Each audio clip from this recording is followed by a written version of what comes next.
Bueno, muy buenas tardes. Vamos a comenzar nuestro estudio de hoy en el libro de Apocalipsis.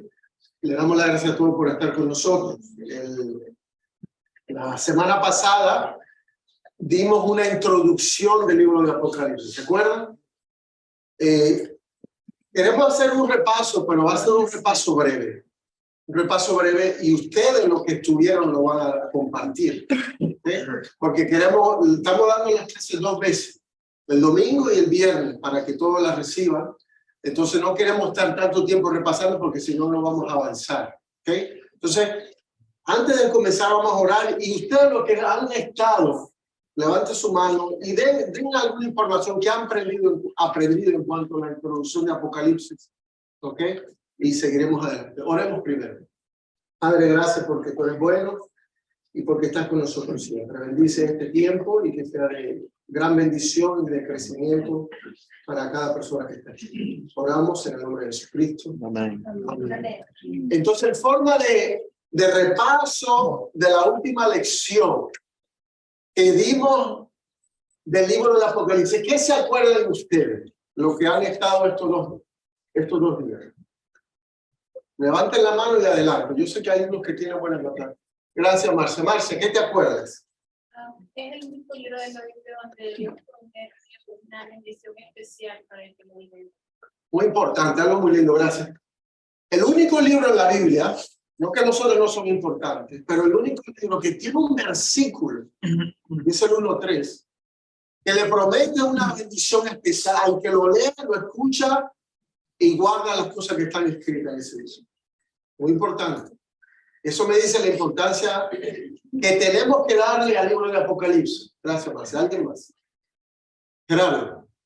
Sí, que el autor es Juan, que se menciona en el capítulo 1 y en el 22. Y en el capítulo, creo que es el 1:19, donde es de qué se trata el libro. Sí. El autor es Juan. ¿Cuál Juan? Porque hay muchos Juan. El discípulo amado, conocido también como apóstol, que escribió ¿qué otros libros de la Biblia? Juan y el libro de Apocalipsis. El discípulo amado, que tenía una relación muy especial con el Señor Jesucristo. Acuérdense, dentro del núcleo de los 12, habían 3 que eran más cercanos, y eran Pedro, Juan y Jacobo. Y Juan parece ser el que estaba más cercano personalmente con el Señor Jesucristo. Bello. Ernesto, y después por orden que levantaron. Ernesto. Una cosa con la que yo había batallado un poquito, y tú diste un poquito de explicación en cuanto a eso, ¿no? De que los apóstoles le preguntaron a Jesús cuándo serían esas cosas. Y él les contestó que los tiempos y las sazones no le correspondían a él ni a nosotros, ¿no? Pero tú diste un poquito más de explicación y espero que me ayudes un poquito con esto. Dice, yo leyendo el primer versículo, dice, la revelación de Jesucristo que Dios le dio. Allí sabíamos que quizá él no sabía humanamente en vida de los tiempos, pero ya aquí él lo sabe porque Dios se lo dio. Amén, sí. Y lo que el hecho está diciendo es que vemos algo que algunos lo utilizan de excusa para decir, ni el mismo Señor Jesucristo ni sus discípulos sabían cuándo iban a ser el final de las cosas. Pero eso no es lo que dice la Biblia. En el tiempo de que Jesucristo le dice eso a sus discípulos, estaba en su humanidad y había puesto a un lado su deidad. No que no la había perdido, sino que la puso a un lado, se despojó, ¿no? Entonces, cuando llegamos al libro de Apocalipsis, el versículo de Ernesto, aquí ya el Padre le manifiesta al Hijo todas las cosas que van a suceder.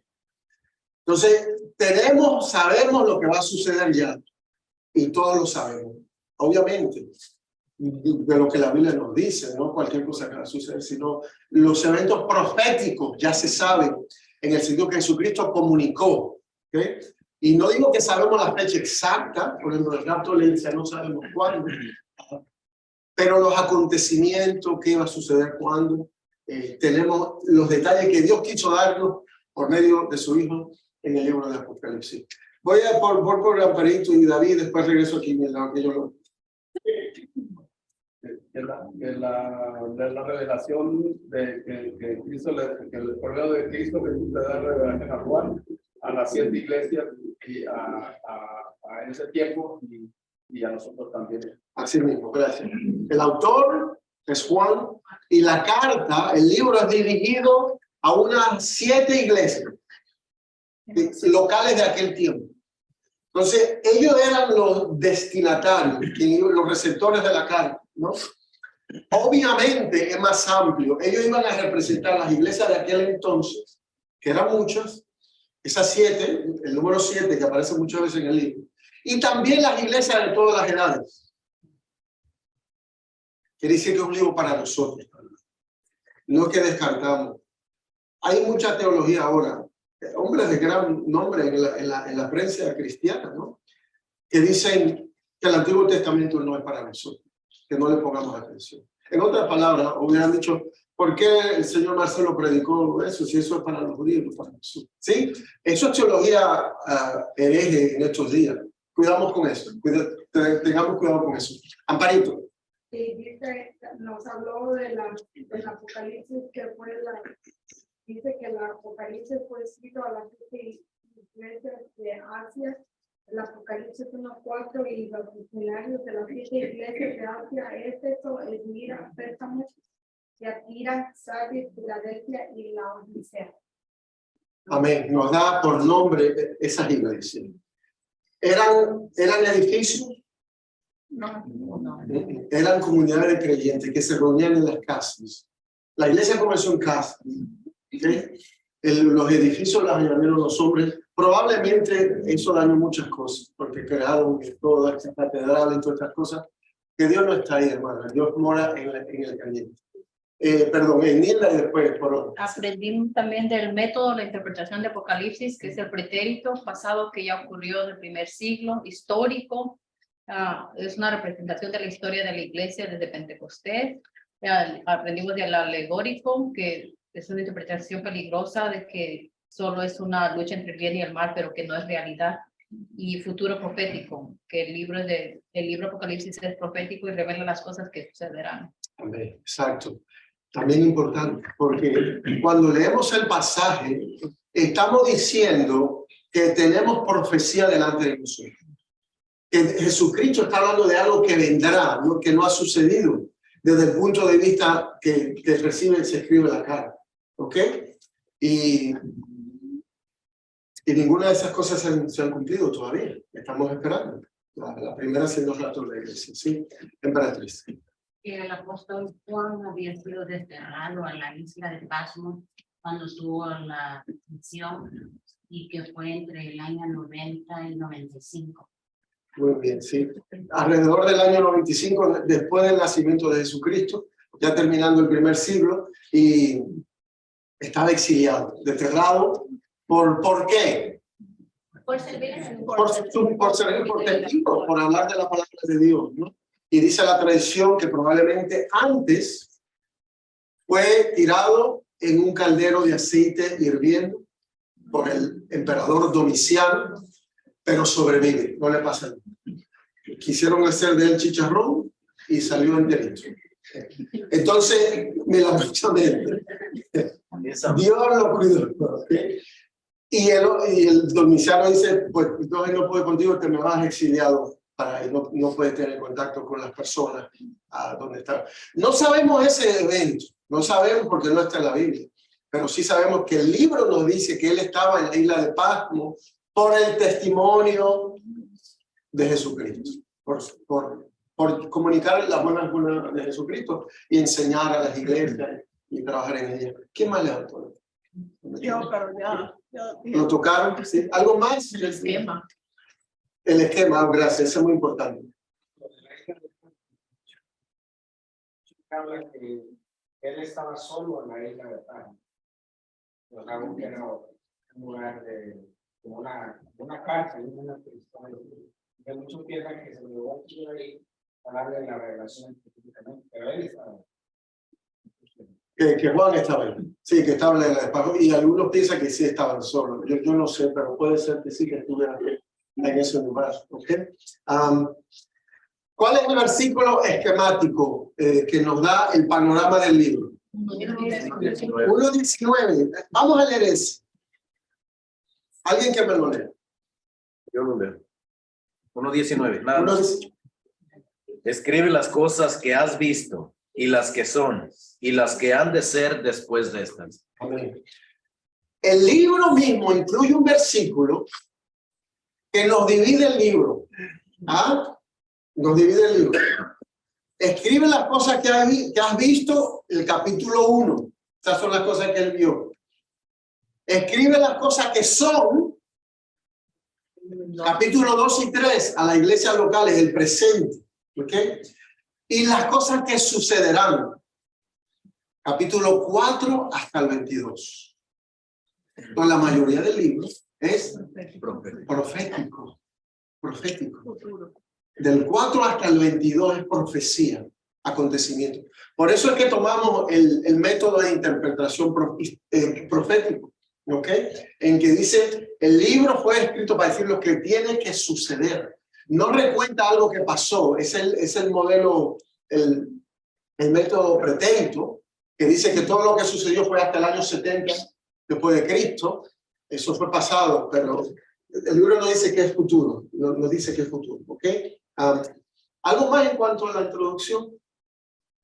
Hermana Yolanda. Yo tengo duda en el versículo 4 donde dice ha de venir y de los 7 espíritus que están delante de su trono. ¿A qué se refiere? Bueno, usted tiene duda porque no hemos hablado de eso. Eso lo vamos a tocar hoy. Hoy vamos a ver los versos. Sí, no, y es bueno, yo sabía que iba a preguntar a ustedes. Okay. Muy bien, vamos a ver la lección de hoy entonces. En su pantalla, la revelación de Jesucristo, ¿no? Hoy veremos los versos del 1 al 8. El verso del 1 al 8. Y está dividido en dos partes.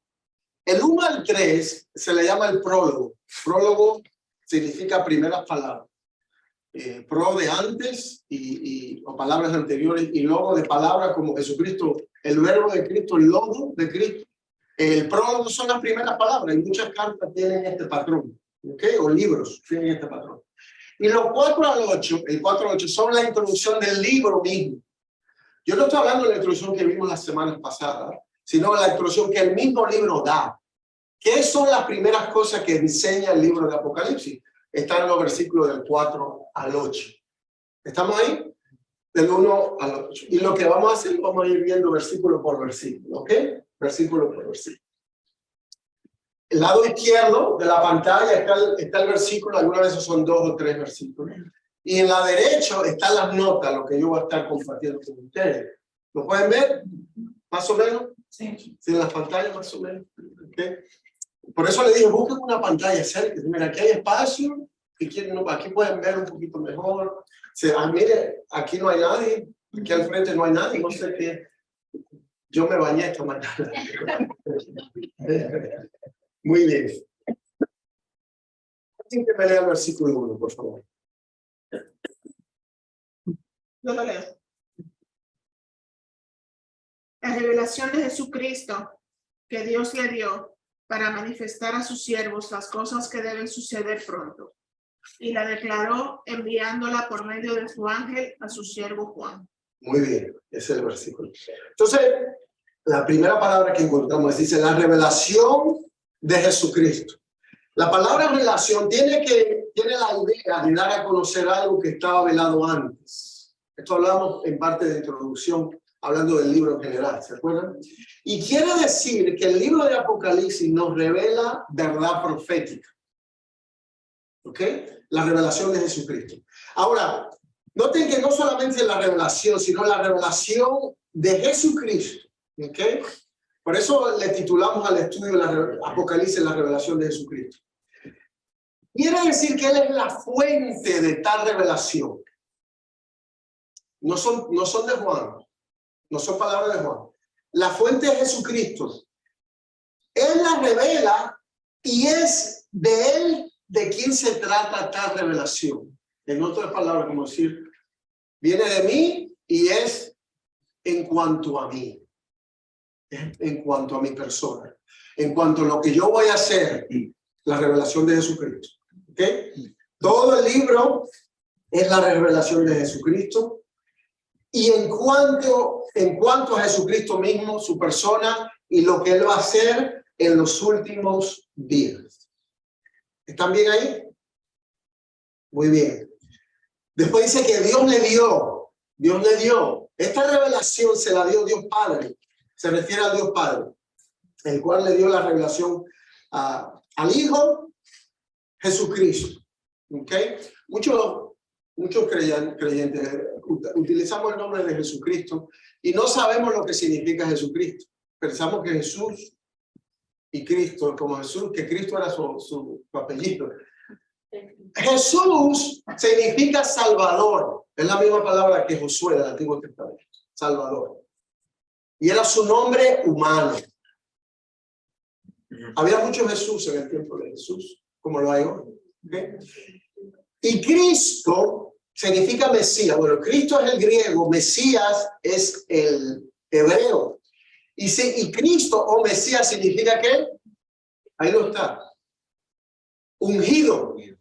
¿Okay? Entonces, la revelación de el Salvador ungido de Jesucristo. Entiendan lo que significa el nombre a quien usted profesa a su Salvador. El Salvador ungido. ¿Y ungido qué significa? Designado para un trabajo específico, podemos decir. Dios lo escogió para hacer un papel específico. Y bueno, para ser el mismo Salvador del mundo. Y no solamente para ser el Salvador del mundo, sino para ser el Rey soberano del mundo. Veremos todo esto. ¿Ok? ¿Y cuál fue el propósito de esta revelación? Me dice el versículo. El propósito fue para manifestar. Está relacionado con la palabra de la revelación. Para manifestar, o en inglés es to show, que quiere decir mostrar, presentar a sus siervos lo que debe de suceder pronto.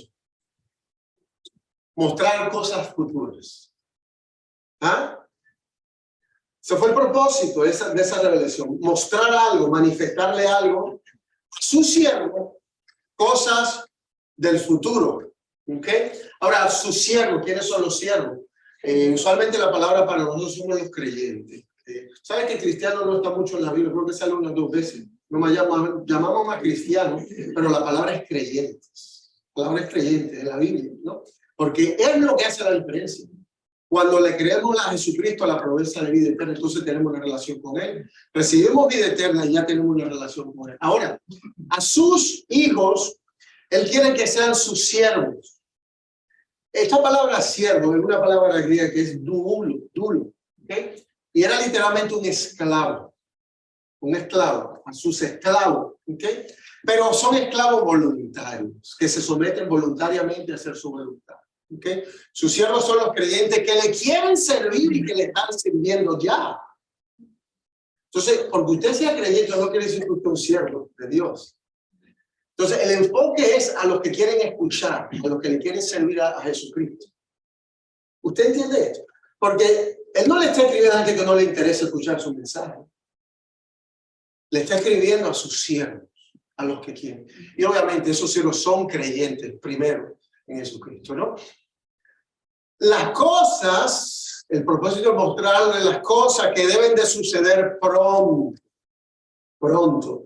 Hay mucho tropiezo con la palabra pronto aquí. Pronto es la palabra griega tacos, que significa no de lo que se come, pero más bien de donde sale el nombre taxi, que habla de los taxis más rápido por la carretera. De ahí viene el nombre.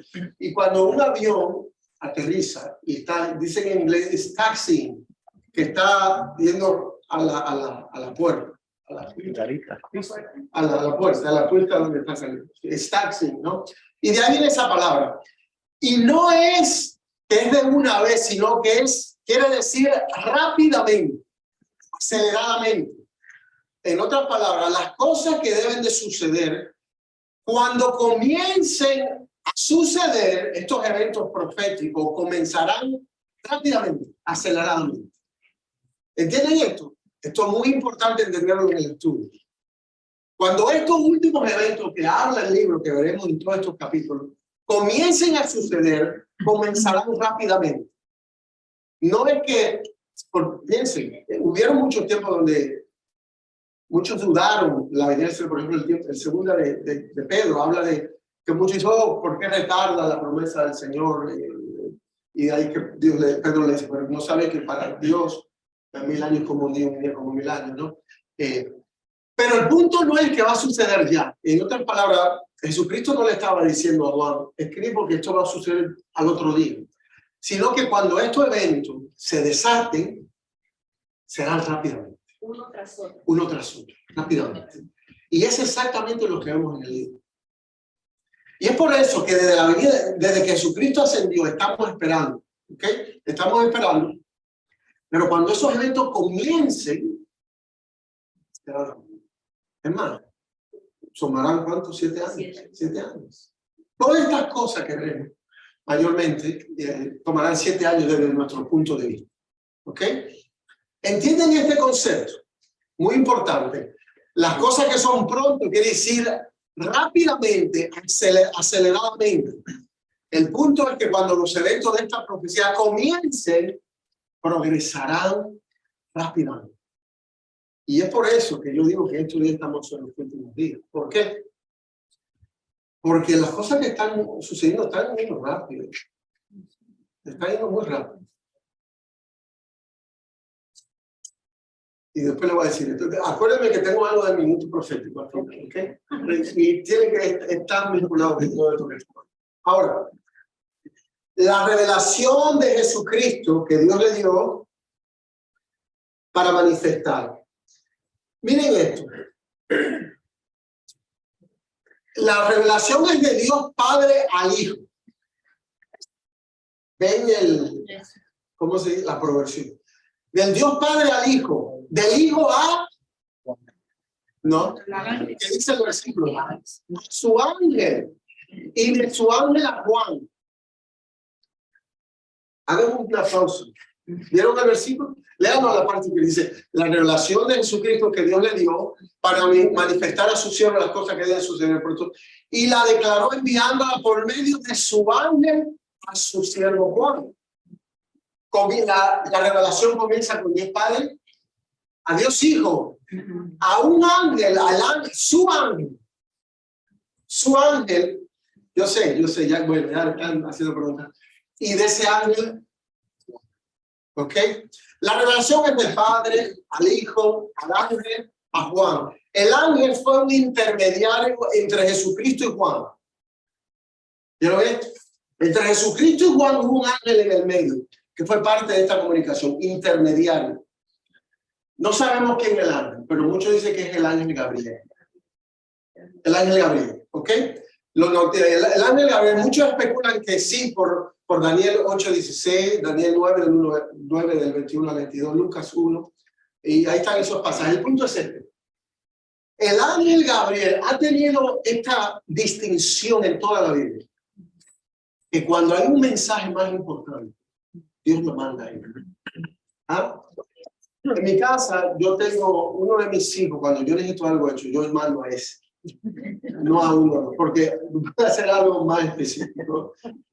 Es más, le digo a los otros, no lo vayas, deja que lo haga solo. El punto es, Dios tenía, y este ángel Gabriel, que muchos piensan que es arcángel, pero no es claro, pero uno de los ángeles más grandes, y es como el mensajero primordial de Dios. Es más, aquí no me dice que de Dios, sino de Jesucristo. Su ángel, no es cualquier ángel, sino es su ángel, uno que está a su disposición, a su mando. ¿Al mando de quién? De Jesucristo. El punto es este. Este ángel va a salir varias veces, pero tiene un ministerio silente. Usted ve, llega una ocasión donde le habla, lo veremos en el libro, y Juan se postra y quiere adorar. No, yo soy mensajero. Yo soy mensajero como tú. Adora a Dios. Adora a Dios, le dice, ¿no? El punto es que este ángel, que se asume que es Gabriel, principalmente porque fue también vinculado a anunciar el mensaje del Mesías. Cuando anunció a María, a Juan el Bautista, perdón, a la madre de Juan el Bautista, de que iban a ser el que iba a preparar el camino del Mesías. ¿Cómo es que se llama ella? Elizabeth, gracias. Y después a María, y a José, a decirle, el hijo que tendrá María es el Mesías prometido. Y a Daniel, en el Antiguo Testamento, ¿no? Que también estaba vinculado al anuncio del Mesías. Entonces, es muy probable que sea el ángel Daniel, no lo del nombre, pero muy interesante. ¿Estamos bien? ¿Cómo se le está acabando la batería? Por lo menos que no me acaben la batería a mí. Eso no soy su ángel. Su ángel.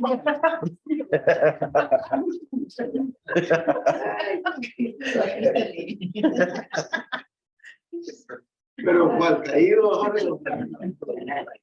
Porque de uno caído no puede ser buena. Muy bien. Pregunto comentario hasta ahí. Yo sé. Dale. Yo lo había leído y no sé por qué pensé que era el mismo Señor Jesucristo, ese ángel, porque cuando él habla como de este ángel es, no sé cómo explicarlo, como cuando se postra o llega con Abraham. Y los ángeles, él habla, él específico. Sí, no, pero eso era en el Antiguo Testamento. Esa es la diferencia. Totalmente. ¿Y qué dice el versículo? El ángel de Jehová. Ese es el ángel de Jehová. Este no es el ángel de Jehová. Este no es el ángel de Jehová. Acuérdense, este ángel usted lo va a ver varias veces. Entonces no puede decir que Jesucristo mismo se está hablando al mismo. Eso no hace sentido. ¿Y el versículo que me dice? Que lo declaró de su ángel en santo, que conversa con este ángel, da esta información. Y esto nos parece un poquito extraño, ¿sí o no? Porque hay un intermediario ahí, pero esto ya tiene un patrón bíblico, ¿ok? Esto no es nuevo. En el Antiguo Testamento, cuando Moisés fue a recibir las tablas, usted va al pasaje de Éxodo y Deuteronomio y usted no ve ningún ángel ahí. Pero en el libro de Hebreo nos dice que la ley fue dada intermediada por ángeles. Quiere decir que cuando habló con Moisés, había ángeles intermediarios. ¿Me entiendes? En esa revelación. Y aquí continúa. Lo único es que los ángeles no buscan gloria para sí. Ellos son mensajeros simplemente. Eso es lo que significa la palabra ángel. Mensajero. Entonces, este ángel va a aparecer varias veces en el libro. Y es aparte. Aquí en el Antiguo Testamento tenemos un ángel misterioso, que es el ángel de Jehová, cuando se le aparece a Abraham y se aparece muchas otras veces. Se le pareció a Josué cuando iban a entrar a la tierra prometida, ¿no? La mayoría entendemos, y esto lo creo yo también, que era Jesucristo preencarnación, que era el mismo Hijo de Dios, ¿sí? Pero aquí ya Jesucristo ya ha encarnado, ya ha recibido toda la gloria y está sentado a la diestra del Padre. Ya Él no es ese mensajero del Antiguo Testamento, que estaba velado todavía, que no se había manifestado, ¿ok? Estamos ahí. Entonces, este patrón es muy importante que no lo pasemos por alto ni lo malinterpretemos, porque este ángel va a salir varias veces en el mismo libro. Y si usted ven al final del libro, el ángel de nuevo, él dialoga muchas veces. Y mi mamá también notó que muchas veces le habla a Jesucristo directo, pero otras veces por medio del ángel. Y no sabemos algunas veces exactamente si fue, cuándo es exactamente, pero Dios no quiso que sepa, porque no importa. El mensaje es lo que importa, y es que es de Dios, el mismo Jesucristo que es Dios. ¿Ok? Kenneth. En el capítulo 17 de Revelación, en el versículo 1, dice que, ahí dice, y vino uno de los 7 ángeles que tenían las 7 copas, y habló conmigo diciendo, ven, te mostraré el juicio de la gran ramera que está sentada sobre muchas aguas. Entonces, este ángel es uno de los 7 ángeles. Eso es una interpretación, que puede ser uno de esos 7, ¿ok? Que puede ser uno de esos 7 que salen de nuevo, pero no sabemos, Yo me inclino porque es Gabriel, pero yo no me... Puede ser que esté correcto lo que no creo. No sabemos su identidad específica. Y miren, cuando dice de los 7, no nos dice cuál, nos dice uno de los 7 también. Entonces, quedamos con la misma pregunta. Y así lo diseñó Dios. Así que no nos preocupemos por eso. Solamente le di. Lo único que tenemos que tomar en cuenta es que cómo vino la revelación. Dios Padre, a Dios Hijo, a su ángel, un ángel específico, Juan. Y Juan a las 7 iglesias. A las 7 iglesias. Sí, no, aquí podemos ver que comenzó hablando con el ángel. Comenzó hablando con un ángel, con su ángel. Sí. Pero después en el versículo 8, Jesucristo hablándole dice, porque él dice que escuchó detrás de él una voz. Y fue cuando comenzó Jesucristo a hablar. Dice, yo soy el alfa y el omega, ¿no? Entonces en el 11 también él está hablando. Y en el versículo 12 ya es Jesucristo hablándole a Juan, porque dice que se volteó. En el 12 dice, me volví para ver la voz que hablaba conmigo, y vuelto vi 7 candeleros. Y más adelante, en el 16, 17, ya allí está hablando de Jesucristo, ¿no? O sea, comenzó con el ángel. Hay unas partes que se ve claro que es Jesucristo, otras veces que es con él. Pero ese es el punto. Ahora, mire ese versículo 8. Dice el que leo, yo soy el alfa y el omega, el principio y el fin. Dice el Señor. ¿Quién dijo esa? Dice el Señor. Probablemente Juan. Okay, entonces puede ser que Juan estuvo diciendo lo que dijo Jesucristo, no que Jesucristo se lo dijo. Aunque puede ser. Pero en mi Biblia está en rojo, como entendiendo que son palabras de Jesucristo. Y son palabras de Jesucristo. Jesucristo lo ha dicho. Entonces, tengamos cuidado, porque no es la palabra de Dios, finalmente. Toda la palabra de Dios, obviamente. Es claro muchas veces cuando es directamente Jesucristo hablando. Hay una parte que es directamente Jesucristo hablando. Hay otra que se ve que es el ángel hablando, y hay otra que no sabemos. Que no sabemos quién es, si está en el intermediario o no. Pero muy importante lo que me dice el libro desde el principio, que un ángel le comunicó a Juan. Estuvo activo comunicándole a Juan en la isla de Patmos. ¿Ustedes entienden esto? ¿Y por qué el libro, por qué no lo menciona el libro? Pues mucho. ¿Por qué no nos damos cuenta de esto? Porque el punto es ese, que la honra no es para los ángeles, no es para este ángel. Es el mensaje lo que importa. Muy bien, estamos, Priscila, ok. No tiene que ver con el ángel, pero sí con la nota que pusiste de Dios le dio, que dice, se refiere a Dios Padre. Pero eso me lleva también al capítulo 1 de Juan, que dice, en el principio era el verbo, y el verbo era con Dios, y el verbo era Dios. O sea, ahí está relacionando a Dios Padre con Jesucristo, el Hijo, o sea. Sí. Se ve la conexión. Sí. No, casualmente vamos a hablar de eso ahora, en la Trinidad. Vamos a hablar de eso ahora en estos versículos que vamos ahora.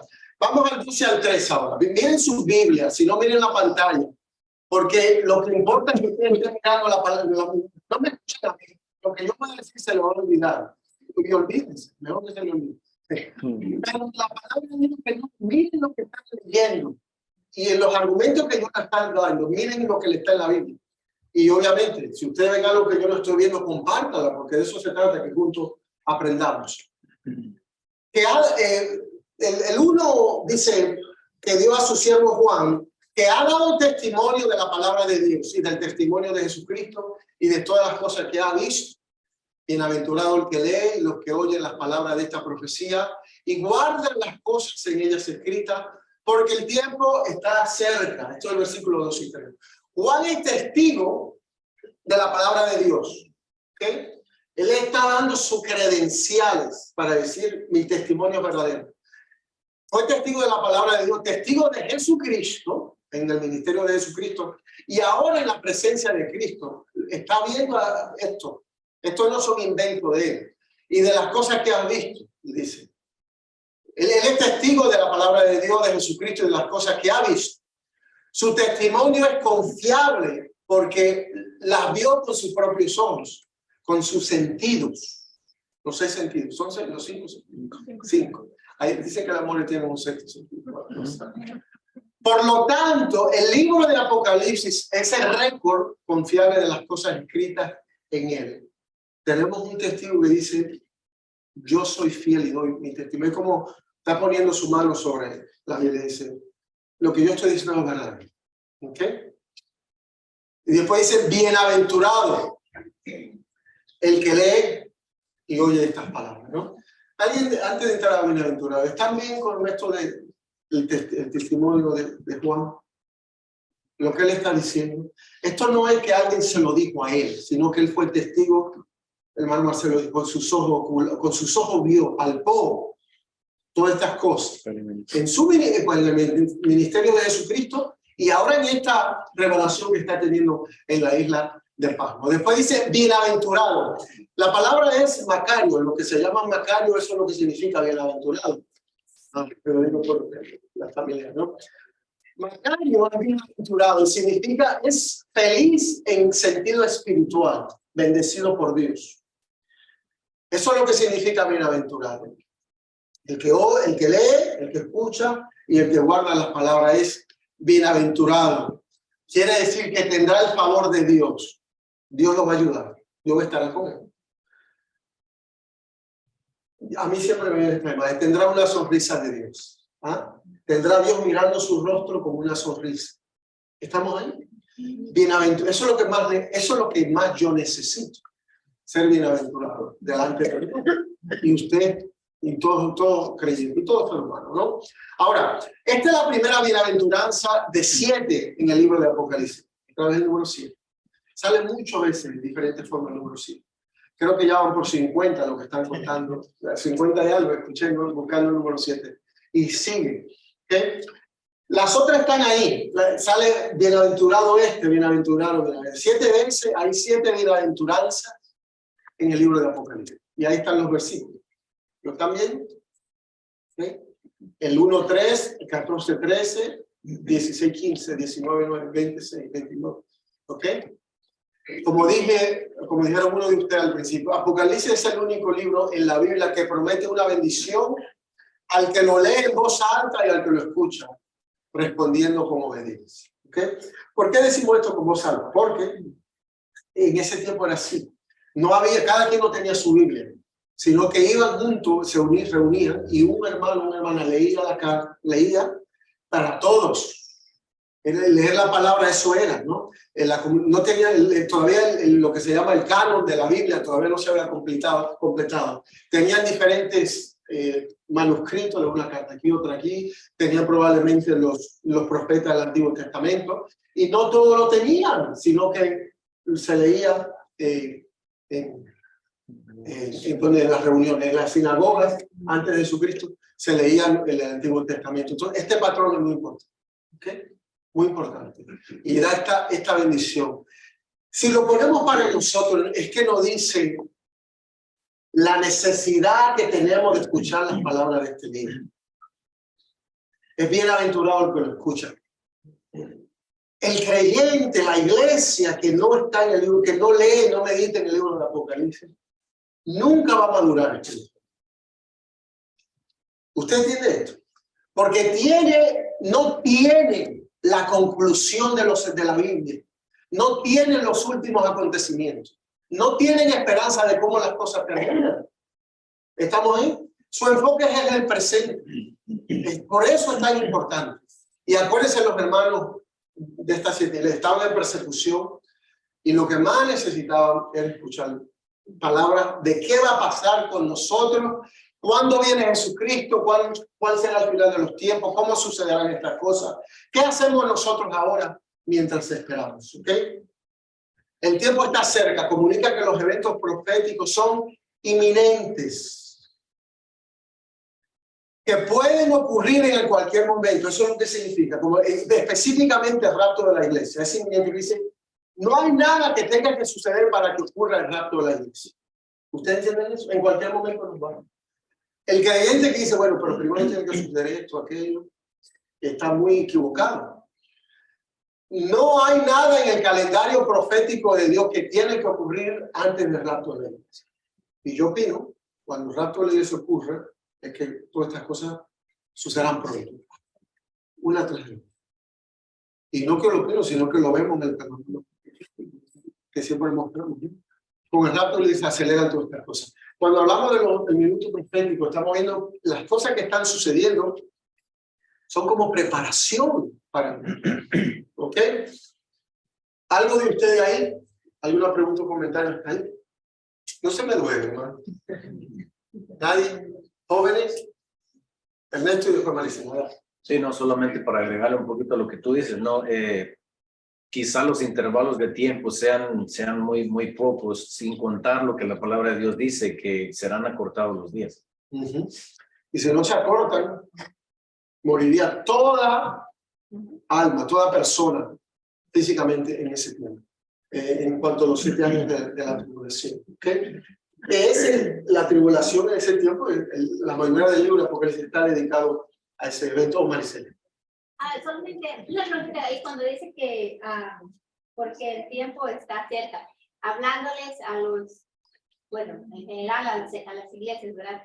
El Señor le estaba revelando a las 7 iglesias.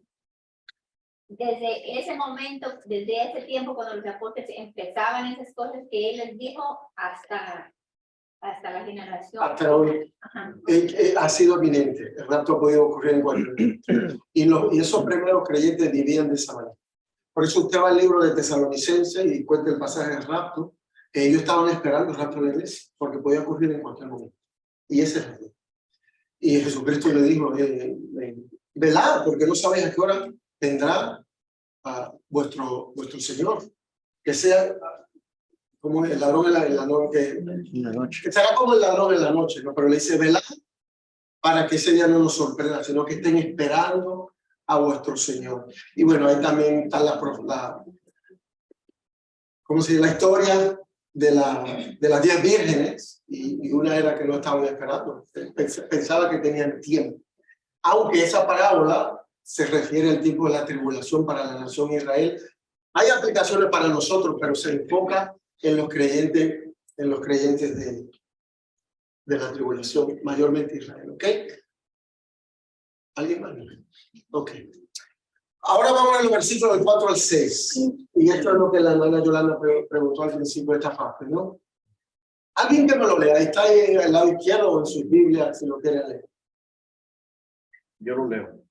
El 4 al 6. 4 al 6, sí.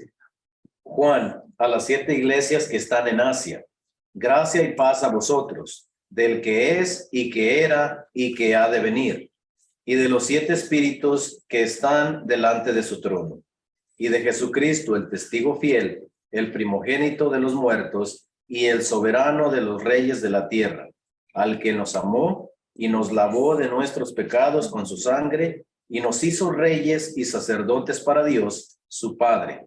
A él sea la gloria e imperio por los siglos de los siglos. Amén. Amén. Amén. Entonces, Juan dice a las 7 iglesias, se dirige a las 7 iglesias, las cuales estaban en persecución hasta muerte y necesitaban ánimo y motivación para mantenerse firmes. ¿Entienden? Cuando no hay esperanza, uno anhela que nos digan palabras de ánimo.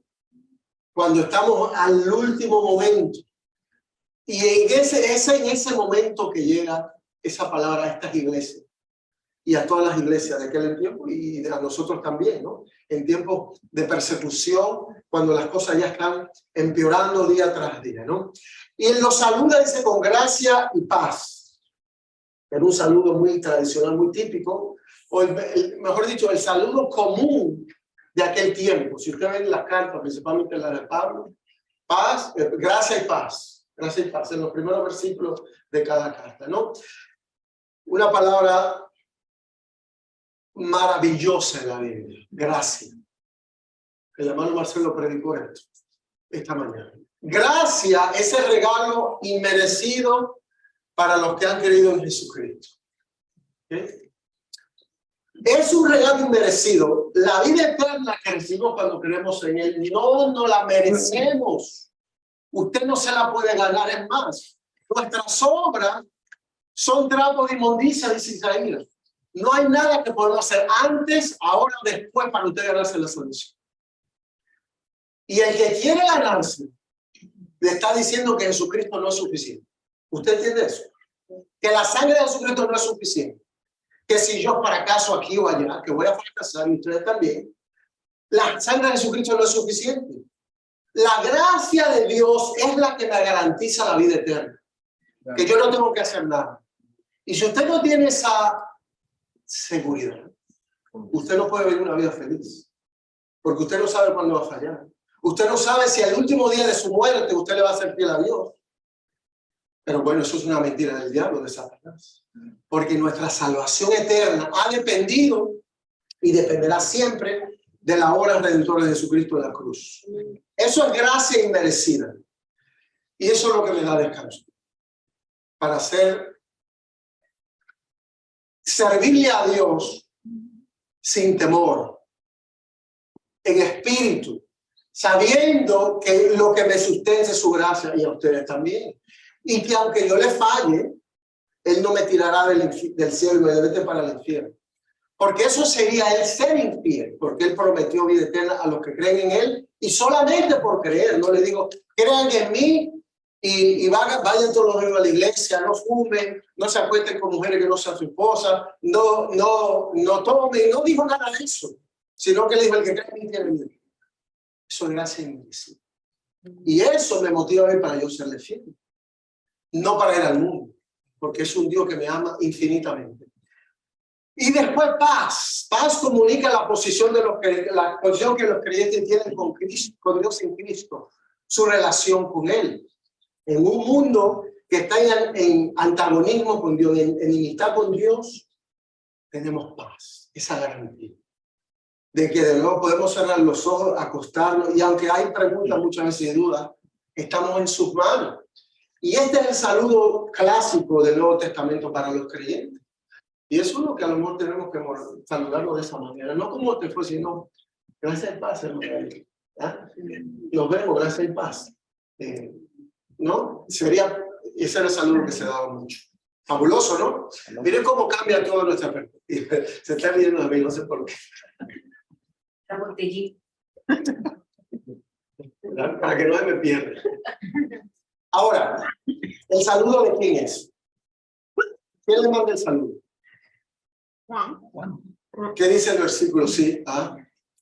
¿Qué dice el versículo? 7 iglesias que están en gracia y paz a vosotros. Del que es y que era y que ha de venir. ¿De quién es? Del que es. Del que es, el que era y que ha de venir. Y de los 7 espíritus que están delante del trono. Y de Jesucristo, el primogénito. ¿Ok? Entonces, aquí tenemos el saludo es de la deidad trinitaria. El saludo es de la deidad de Dios.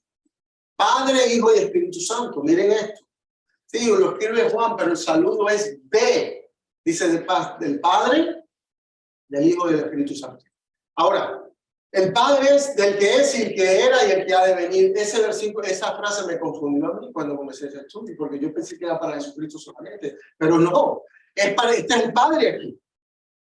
Y aunque después se repite para Jesucristo. ¿Por qué? Porque Jesucristo es el mismo Dios. El Padre es el que es, el que era y el que ha de venir. Usted sabe que en la deidad, en la Trinidad, hay un orden. ¿Usted sabe eso? Hay un orden.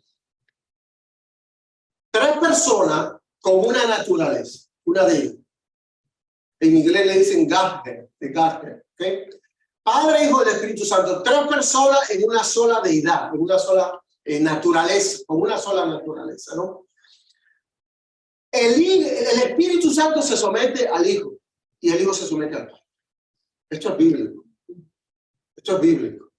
¿Quién es que manda el Espíritu Santo en el libro de Juan? Yo os mandaré otro consolador, mi Espíritu. El Espíritu procede del Hijo y el Hijo procede del Padre. Es más, la palabra misma del Hijo de Dios me dice que procede del Padre. Esto es poderoso, esto es incomprensible, la deidad de Dios, ¿ok? Pero esto es el patrón que enseña la Biblia. Dentro de la deidad hay un orden. Hay un orden. Comienza con el Padre, Hijo y el Espíritu Santo. Aún que el Espíritu Santo tiene un ministerio bastante silencioso. ¿Ustedes se han dado cuenta? Encuentren un versículo donde dice que se adoren al Espíritu Santo. No lo van a encontrar. ¿Ah? Obviamente, entendemos que es el mismo Dios, pero cuando adoramos a Dios, adoramos a la Trinidad, adoramos al Padre y al Espíritu Santo. Pero noten el papel de cada uno. ¿Ok? El papel de cada uno. Ahora, el Espíritu Santo, y de los 7 espíritus que están delante de su trono, y esto lo vamos a pasar por algo que yo no sé lo que significa. Nos vamos a hablar un poquito de eso. Y el Hijo, Jesucristo, el testigo fiel, el primogénito de los muertos y el soberano de los reyes de la tierra. Entonces vamos a analizar qué significa esto un poco, ¿ok? El Espíritu Santo y de los 7 espíritus que están delante de su trono. El número 7 en la Biblia está asociado con plenitud y perfección. Plenitud y perfección. La mejor manera de entender los 7 espíritus es de forma metafórica. Metafórica. No que hay 7 Espíritus Santos. Porque, bueno, déjenme aclarar esto. Algunos sí piensan que son 7 ángeles, pero esta introducción me dice a mí que no. Que esto es invocando la Trinidad, Padre, Hijo y Espíritu Santo, como lo hacen otros libros. Es de forma metafórica, donde se refiere al Espíritu Santo en su total plenitud delante del trono de Dios. Escuchen esta frase. Delante del trono de Dios, en su total plenitud delante del trono de Dios, usando el número 7. Es como decir, es tan completo y perfecto que se tiene que describir de 7 maneras. El número 7 habla de perfección y de plenitud. ¿Estamos ahí? Y un versículo que muchos lo siempre Mari siempre me tira este versículo y me confunde que no, siempre hablamos de este versículo y creo que fue el hermano Yolanda, ¿no? Los 7 espíritus, ¿quiénes pueden ser? Bueno, en Isaías tenemos algo parecido. Isaías 11:1-2 dice, saldrá una vara del tronco de Isaías, esto es profecía del Mesías, y un vástago retoñará de sus raíces y reposará sobre él el Espíritu de Jehová, el Espíritu Santo, espíritu de sabiduría y de inteligencia, espíritu de consejo y de poder, espíritu de conocimiento y de temor. ¿Usted ven 7 veces aquí una descripción del espíritu? ¿Cuántas? ¿Cuál? 7. 6. 7. Pero hay uno de santidad en otro texto. Ajá. ¿Y la primera frase? Y el espíritu de Jehová.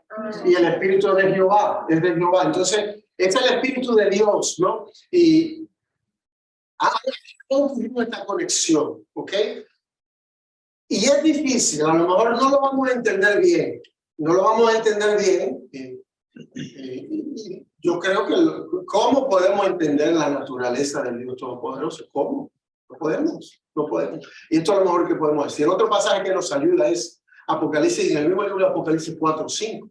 Dice, y del trono salían relámpagos y truenos y voces, y delante del trono ardían 7 lámparas de fuego, las cuales son los 7 espíritus de Dios. Si es la misma referencia, ¿ok? Referencia al Espíritu Santo. Aquí está una manera metafórica de describir al Espíritu Santo. En ambos pasajes nos comunican la perfección del Espíritu Santo en cuanto a su conocimiento perfecto de todo lo que existe y ocurre. Está delante de Dios constantemente. Y Él es un espíritu de sabiduría, de inteligencia, conocimiento total, sabiduría total, plena, perfecta, poder total, espíritu, conocimiento y temor total, ¿no? Entonces, todo esto nos hace pensar que sí es referente al Espíritu Santo. Lo digo con modestia, porque no entendemos todo esto, pero por el patrón de estos versículos, nos hace pensar que es una salutación de la deidad, Padre, Hijo y Espíritu Santo, y estos 7 espíritus aquí se refieren a él, ¿no? Y esto es fabuloso. Déjenme decirle algo. ¿Se acuerdan los que fueron al museo que fuimos, no? En cuanto a las galaxias. La galaxia nuestra, ¿cómo que se llama? La Vía Láctea, ¿no? Se pensaba que era la única por mucho tiempo. Pero es descubierto miles y millones y probablemente más de galaxias, cada uno con su sol. Algunas, escuché una que tiene 2 lunas, o que tiene 2 soles, no sé. es todo esto. Vamos arriba, ahora vamos abajo, vamos a nuestro cuerpo. ¿Cuáles son, de qué somos hechos nosotros los más? Las células. ¿Cuántas células tenemos? Billones. Usted sabe que cada célula, billones de células, son más complejas que una ciudad, que es más compleja que la ciudad de Dallas. Es más compleja que Nueva York, es más compleja que Beijing, la China. Cada célula tiene un sistema tan increíble creado por este espíritu. ¿Usted entiende? ¿Se acuerdan cuando dice, y el Espíritu Santo estaba sobre las aguas? Creando, ¿no? Este es por qué entiendo yo es los 7 espíritus, esta perfección, una sabiduría que nosotros nunca, y mientras más un poco más nos damos cuenta de lo lejos que estamos. Mientras más conocemos más, como que lo hacemos más, la distancia del conocimiento de Dios la hace más grande, nos hace más chiquitos. ¿Pero qué?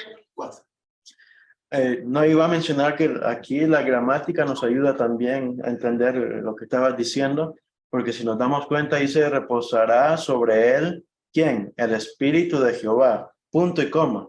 Luego lo demás son descripciones del Espíritu de Jehová. Sí.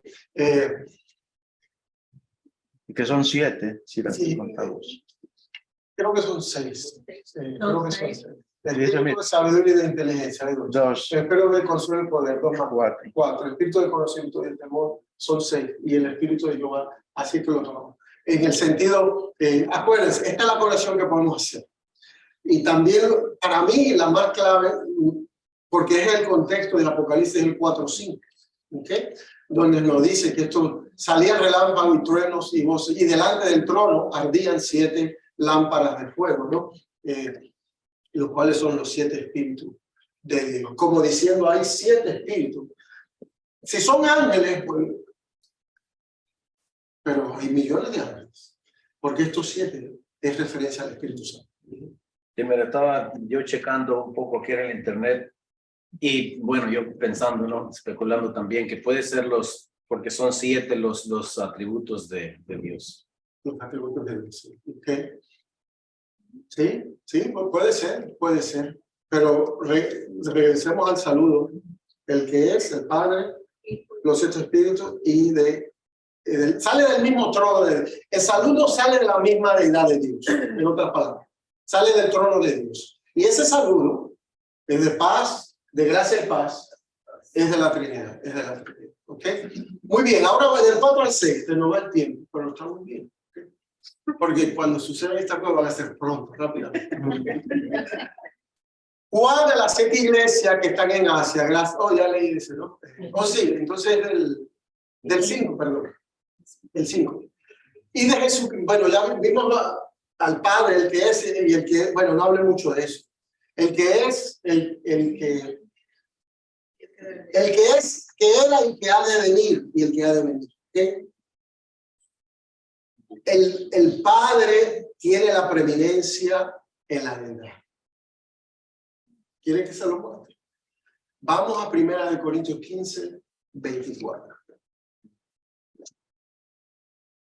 ¿Okay? Miren cómo esto está vinculado. Perdón, tuve que ir atrás. 1 Corintios 15, 24.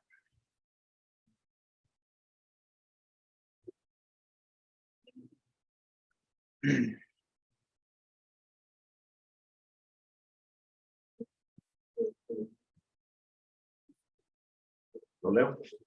Sí, entonces miren, está hablando ya al final del milenio, cuando Jesucristo termine el reino milenario. ¿Qué ocurre cuando comienza la eternidad? Sí, Ernesto, lo puede leer. Luego el fin, cuando entregue el reino al Dios y Padre, cuando haya suprimido todo dominio, toda autoridad y potencia. Y toda potencia. ¿Qué está ocurriendo aquí? Al final del milenio, donde Jesucristo sujeta a todos sus enemigos. El diablo lanzado al fuego al final del milenio. Sí, encarcelado y todos sus enemigos, todo lo que no tiene su nombre escrito en el libro de la vida, es lanzado al lago de fuego. Ya no hay más enemigos de Dios. Ángeles, hombres, diablo, Satanás. No que diablo y Satanás Son dos distintos, pero también por citar el nombre, ¿no? Entonces, en ese momento, cuando él termina su gran obra de rey, ¿ok? De reinar, dice que le entrega el reino al Dios Padre. Ahora conéctalo con eso. El que es, el que era y que reina. Ustedes ven cómo el Padre tiene la preeminencia. Está este orden en la Trinidad, ¿ok? Ahora hablamos de Jesucristo, en el saludo. Dice, Jesucristo es el testigo fiel, que quiere decir que podemos confiar en su testimonio. Su testimonio venía de Dios. Lo que él dijo se cumplió y se cumplirá. Y no solamente lo que dijo en Apocalipsis, sino que dijo en los evangelios también, cuando habló. ¿Sí? Primogénito de los muertos significa que fue el primero en ser permanentemente resucitado de los muertos. El que tiene el rango más alto de todos los resucitados de los muertos. Primogénito. Primogénito en la Biblia no solamente que nació primero. ¿Ok? El primogénito es el que hereda. El que hereda las tierras del Padre. El que cuando el Padre se muere tomará el lugar de ser el que reine. Entonces, la primogenitura, esa frase, no es que Jesucristo es el primero en el sentido de que tuvo un inicio. Jesucristo no tuvo inicio, ¿okay? Sino con su resurrección, Dios lo declaró primogénito en cuanto a su derecho de reinar, ¿no? Como primogénito, Dios le dio como herencia el dominio de todo, de sobre todo. Él es soberano de los reyes de la tierra y no hay autoridad que esté debajo, que no esté debajo de su dominio. Por eso que dice el soberano de los reyes de la tierra. No tengo esta conexión de primogénito y soberano sobre los reyes de la tierra, ¿no? Esa es la idea de primogénito. No solamente que nació primero. Nació primero es su significado más simple, ¿no? El primogénito es hijo, niña o niño que nació primero. Sí, pero en la Biblia o en el Antiguo Testamento y en el Antiguo Medio Oriente era esta idea que el primer varón que le naciese al padre sería el que sería encargado de administrar la tierra, de heredar la tierra primero. Y bueno, esta es la idea. Y en cuanto a Jesucristo siendo el primogénito, cuando Jesucristo murió, resucitó, ya no volvió a morir. ¿Hubieron otras resurrecciones antes de Cristo? Sí. Muchas. Pero volvieron a morir. ¿Okay? Cuando Jesucristo muere, resucita y es glorificado. Y ya no más. ¿Ok? Y por eso Juan alaba a Jesucristo por su gloriosa persona y por su obra. Al que nos amó, nos lavó de nuestros pecados con su sangre. En otras palabras, él contempla a la persona de Jesucristo y de él brota, de sus palabras, brota esta alabanza. Al que nos amó y nos lavó de nuestros pecados con su sangre, ¿no? Alaba a Dios por eso, que nos amó y nos lavó de nuestro pecado por su sangre, muriendo en la cruz. Por habernos lavado de nuestros pecados por su sangre, Jesucristo hizo de los creyentes reyes y sacerdotes para que le sirvan a Dios. Nos consagró de esa manera. ¿Ok? La idea es esta, que la traducción no sé si lo captan bien. La idea es esta. Que nos lavó, que nos amó y nos lavó de su sangre para que podamos ser reyes y sacerdotes. ¿Entienden esto? Para que podamos ser reyes y sacerdotes. Hay una diferencia, ¿ok? Hay una diferencia. Los reyes reinan y los sacerdotes, ¿qué? Sirven o ministran. Sirven o ministran. Esa es a lo que fuimos llamados. Pero eso está en peligro. Usted sabe. Si el creyente no es fiel, está en peligro de eso. De no hacer el papel que Dios nos ha dado. ¿Y cómo logró Jesucristo darnos ese papel? Muriendo por nuestro pecado. Esto no es la vida eterna. Esto no es la vida eterna. Esto es aparte. Esto es otra cosa. Esto es otro de los beneficios de la gran salvación que tenemos. ¿Ok? Muy, muy diferente. Dice, a Jesucristo, sea la gloria e imperio por los siglos. ¿Por qué a Jesucristo? Porque fue Jesucristo que murió. Alguna vez he escuchado personas que oran, y no digo en nuestra iglesia, en cualquier lugar, dicen, oh Padre, gracias por este día, gracias por haber muerto por nosotros. El padre nunca murió, el que murió fue el hijo. Mejor de gracias porque tu hijo murió por nosotros, ¿no? Por eso el hijo se lleva la gloria aquí en este pasaje. A él sea la gloria e imperio por los siglos. Él solo es digno de toda la adoración por quien es, por quien él es y por lo que ha hecho. ¿Ah? Fabuloso esto. Qué precioso. Qué precioso. ¿Okay? Ahí hasta hay preguntas, comentarios. Seguimos entonces, porque si no, no hay tiempo. ¿Okay? Ahora el versículo 7. He aquí que viene con las nubes y todo ojo le verá, y los que le traspasaron y todos los linajes de la tierra harán lamentación por él. Sí, amén, dijo Juan. ¿Okay? Este verso tiene la primera profecía del libro de Apocalipsis. En el 1:7, no, en el verso 7. ¿Cuál es la primera profecía? He aquí que viene. Y obviamente, yo sé que Jesucristo dijo que ya venía antes, pero en el libro de Apocalipsis es la primera profecía que nos da. Su promesa es seguro, vendrá. Escuchen eso. Vendrá Jesucristo por su pueblo. Vendrá a juzgar las naciones. Y esto ocurre al final de los 7 años de la tribulación. Es la primera promesa. Entonces, le dice desde el principio a estos hermanos que están en persecución, en dificultad, el que murió por usted, lo hizo reyes y sacerdotes, para que les sirvan, para que reinen en su reino, cuando él establezca su reino, vendrá. Porque se vienen por mí, no me dejan. Es como una boda, cuando no llega el novio o la novia. Esa boda es un poquito rara. ¿Cómo que se va a casar? Y dice, no sé si va a llegar el novio o la novia. Pues, si no llega por su culpa, porque se está casando con alguien que usted no vaya a casarse. El punto es ese, bueno, estoy exagerando, pero el punto es ese. Esa es la garantía, la primera promesa del libro de Apocalipsis, que vendrá.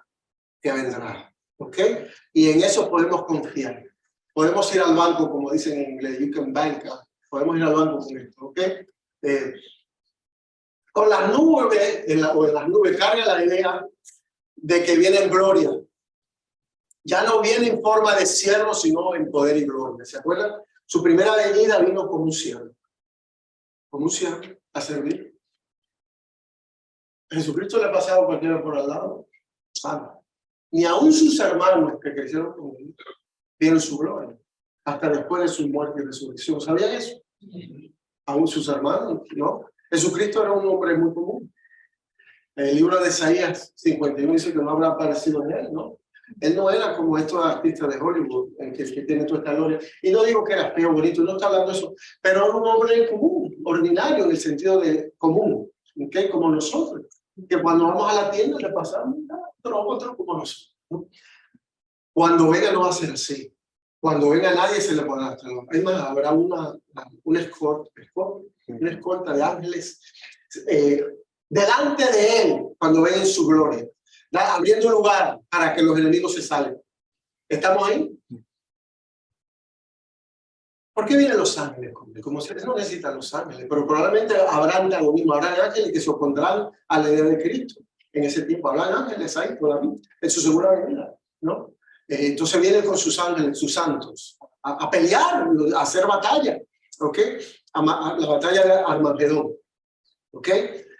Lo que los traspasaron se refiere a los judíos que estarán al final de la tribulación, siendo representantes del pueblo judío que lo crucificó, ¿ok? ¿Estamos ahí? Zacarías 12 días lo profetizó antes, dice Zacarías 12 días. Y derramaré sobre la casa de David y sobre los moradores de Jerusalén espíritu de gracia y de oración. Esto es al final, donde los judíos creen finalmente en su Mesías, con su segunda venida. Y mirarán a mí. Y esto es Jehová hablando, pero aquí es Jesucristo. A quien traspasaron. Y llorarán como se lloran por hijo unigénito, afligiéndose por el que, como quien se aflige por el primogénito. Y no solamente los judíos que estén en ese momento, que reconozcan el Jesús que ellos rechazaron era su Mesías, que ahora viene en poder, ¿no? Y es un lamento de lloro, como llora aquel que pierde a un hijo Y no solamente un hijo, sino a su hijo, a su único, unigénito y a su primogénito. No solamente los judíos harán lamentación, sino todo linaje, que quiere decir con toda tribu, nación, pueblo de la tierra, harán lamentación. Cuando vean a Jesucristo, quedarán así. Y todo ojo le verá, todo ojo le verá, ¿no? ¿Cómo sucede esto? ¿Cómo le va a ver todos los ojos? Porque aquí está la tierra nueva, ¿no? Por ejemplo, si estamos nosotros en la parte de arriba, la tierra es rota, ¿no? Si lo que están abajo, pero si lo vemos en el cielo, lo que están debajo del otro lado de la tierra, ¿cómo lo verán? La tecnología, bueno, ¿será que Dios va, Jesucristo, será que dirá, bueno, voy a hacer, saquen sus celulares ahora para que me vean en todos lados? No, puede ser que la tecnología tenga una parte, pero esa es una aplicación muy de nosotros ahora, ¿no? Pero ahí entra la omnipresencia. Su omnipresencia, ¿ok? Y puede ser un evento que sea de varios días. ¿Okay? Y acuérdense, porque esté oscuro en un lado, la luz de Jesucristo le pone su gloria. Esta es la gloria eterna de Dios. Está el Hijo de Jesucristo en gloria que viene. Todo mundo le verá, yo no sé cómo, pero le verá. La ciencia yo no entiendo, pero la ciencia está debajo. Jesucristo creó la ciencia, Dios creó la ciencia, ¿no? Él está encima de la ciencia. Además, todos los milagros que se hicieron fue un paro de la ciencia, lo que le llaman la naturaleza. Entonces, Dios sabe cómo hará esto, donde todos le verán y todos se darán cuenta de quién que está viniendo. No dice, ¿qué es esto? ¿Es un avión? ¿Es un extraterrestre? ¿Llegaron extraterrestres? No. Sabrán, esta es su segunda venida, que no es el rapto de la iglesia. Es su segunda venida al final de la tribulación. Todo ojo le verá. Los judíos harán lamentación, pero será una buena lamentación, buena en el sentido reconociendo a su Mesías, ¿no? Pero ya es porque ya han creído en él. Son los judíos que quedan hasta el final, creen en él. Y las naciones, toda tribu, toda nación, todo pueblo lo ven. Y con esa verdad, Juan dice sí, amén. ¿Qué significa amén? Así sea. Así sea, así sea. Y es una palabra, bueno, es aramea, pero en el hebreo es así sea, amén, amén. Cuando Jesucristo decía, de cierto os digo, esa es la palabra que usa, amén, amén, ¿ok? Amén, amén, no es de cierto con ese como en lugar de geográfico, sino de cierto es amén, amén, os digo, y Juan dice, sí, que sea así. Ven en las nubes, que todo te oyen, que la mente, todas las linajes de la tierra. ¿Algo hasta ahí? Vamos viendo versículo por versículo, ¿ok? El 8, que es el último. Creo que es el último. Sí, el 8, ¿ok? Yo soy el alfa y el omega, principio y fin, dice el Señor. El que es y que era y que ha de venir, el Todopoderoso. Este verso, Jesucristo declara su deidad y su eternidad, para que quede claro, que no se le olvide. Yo le puedo hacer una pregunta a ustedes. Yo creo que estamos en sana doctrina, pero puede ser que alguno de nosotros comience a dudar y diga, no, Jesucristo, ¿saben que Jesucristo no es un ángel así como dicen los testigos de Jehová?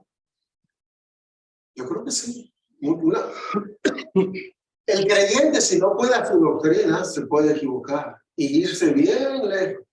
No solamente que si quiero mi salvación, que esto, que lo otro, sino hasta el punto en que dudan de la deidad de Jesucristo. Ahí se puede, esto se puede. Es más, hay libros escritos para eso. Primera de Juan fue escrito para eso. Algunos decían que Jesucristo, que eran dos personas, las personas Jesús y el Hijo de Dios, el hombre, que eran dos personas aparte, ¿no? Y Juan escribe en cuanto a eso. Entonces, y le escribe para que tengan cuidado de no entender cosas equivocadas, no creer cosas equivocadas. Y aquí Jesucristo le dice, ¿por qué? Miren, cuando hay persecución, cuando hay duda, cuando hay dificultades, vienen las dudas. Y ahí es que cuando estamos débiles, ahí es que el diablo se aprovecha y mete cosas equivocadas. ¿Okay? Unas son simples, otras no son tan simples.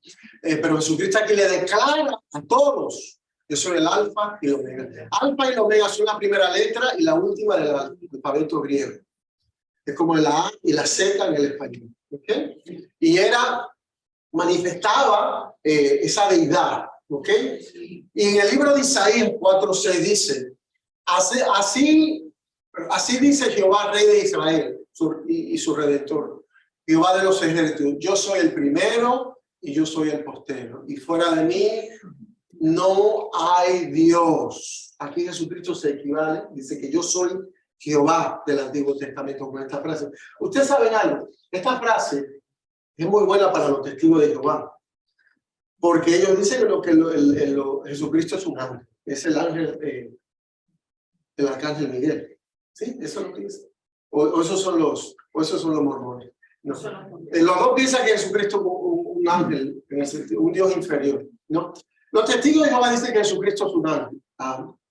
Pero aquí me dice que tiene el mismo nombre de Jehová del Antiguo Testamento. El primero, el principio y el fin. El primero y el postrero. Yo soy, el yo soy. Yo soy el postero y fuera de mí no hay Dios.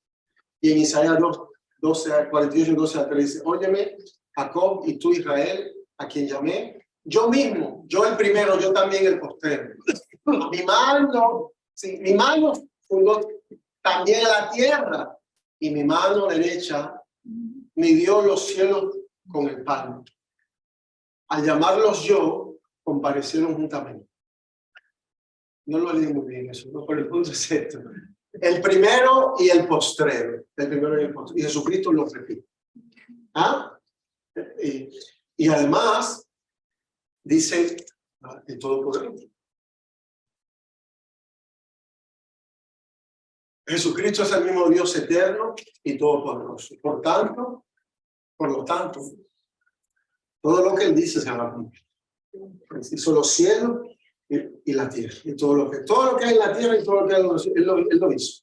Él es el principio del fin. Entonces, Él no tiene principio, Él no tiene fin, ¿okay? Él es eterno. Si no lo es, quiere decir que hay otro Dios. ¿Ustedes entienden esto?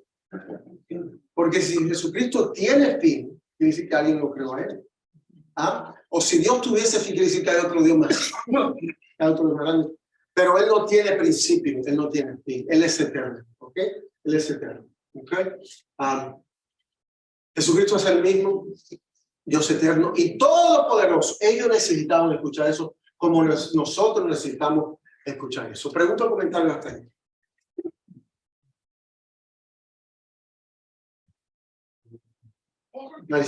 A mí me encanta decir, ¿por qué claramente quién es el su deidad, como el que es, el que era y el que ha de venir? Y el que ha de venir. Noten cómo se le da el mismo título que se le dio al Padre en el saludo. Eso es lo que es. Vieron como lo que se dijo del Padre en el saludo lo repite del Hijo. Y bueno, el alfa y el omega, el principio y el fin, también lo dijo del Padre, diciendo, hablando del Dios mismo, de la deidad de Dios. Él es el todopoderoso, todo lo puede, todo trabaja para Él, ¿no? Y en el tiempo de ellos había persecución, su vida estaba en riesgo, muchos de ellos. Necesitaban saber si eran firmes a lo que creían. Si Jesucristo no viene, ¿qué va a hacer de nosotros? Tenemos la fe en vano, ¿no? Y eso era lo que yo estaba pensando. Le voy a decir algo, el minuto profético. Hoy, 16 mañana. Mañana, 16 de enero, hasta el fin de la semana, la élite mundial se está reuniendo en una ciudad que se llama Davos, en Suiza. Esa ciudad usted probablemente la conoce porque usted es suizo, ¿ok? ¿Qué sucede allá? Esa élite está planeando cómo debe ser el mundo en los próximos años. ¿Okay? Esa élite cree que el mundo está muy poblado.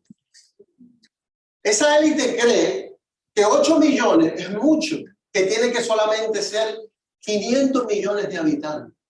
¿Ustedes escuchan lo que estoy diciendo? Esa élite piensa que comemos mucha carne, que tomamos mucho espacio, ¿ok? Esa gente piensa que estamos consumiendo demasiadas cosas, que somos un estorbo, que ya no nos van a necesitar por la tecnología. ¿Usted entiende? Esa gente está planeando destruir con la humanidad. Y esto está en la prensa completa. Vaya, búsquenlo. No me crea a mí. Vaya, búsquenlo. ¿Ok? Nosotros estamos viviendo en tiempos muy difíciles que no nos da, no queremos verlo, pero están ahí, y siguen las enfermedades, y nos van a tirar más cosas, y nos van a cuidar más, y van a querer, pero es con el deseo de destruir. Yo le digo muchas veces a usted, y para mí esto es muy personal, que si el Señor no nos saca, nos van a matar a todos, con todas estas cosas, de una manera o de otra. Este es el mundo que estamos.